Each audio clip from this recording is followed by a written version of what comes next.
V predchádzajúcom videu sme si povedali, ako urobíme krátky stĺpik, čiže háčikom ideme do očka, naberieme priadzu, 2 očka na háčiku, naberieme priadzu a krátky stĺpik je hotový.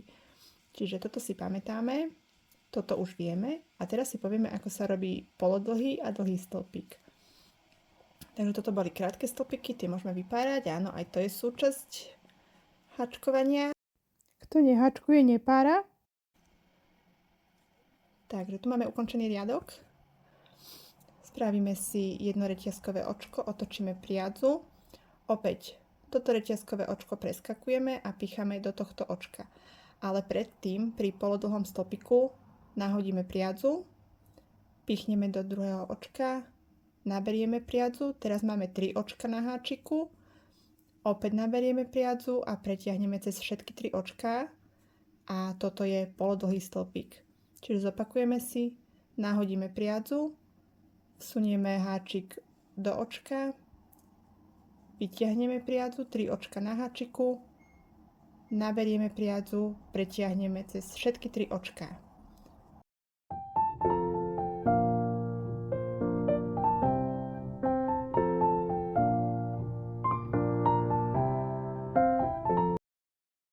Si môžeme povedať, ako sa robia dlhé stĺpiky. Spravíme si 2 reťazkové očká, otočíme a teraz tieto 2 reťazkové očká preskočíme a pôjdeme do tohto. Naberieme priadzu tak ako pri polodlhom stĺpiku, vsunieme do očka, naberieme, máme takisto 3 očka na háčiku, ako sme mali aj pri polodlhom stĺpiku, naberieme a teraz preťahneme iba cez 2.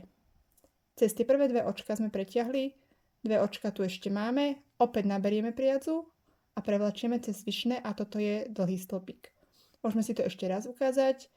Naberieme priadzu, vsunieme háčik, vytiahneme 3 očka na háčiku.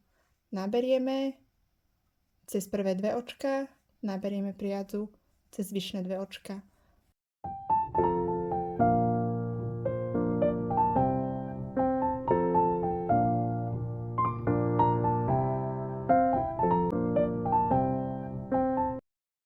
Hotovo. Čiže tu boli krátke stĺpiky, tuto je riadok polodlhých a tu je riadok dlhých stĺpikov.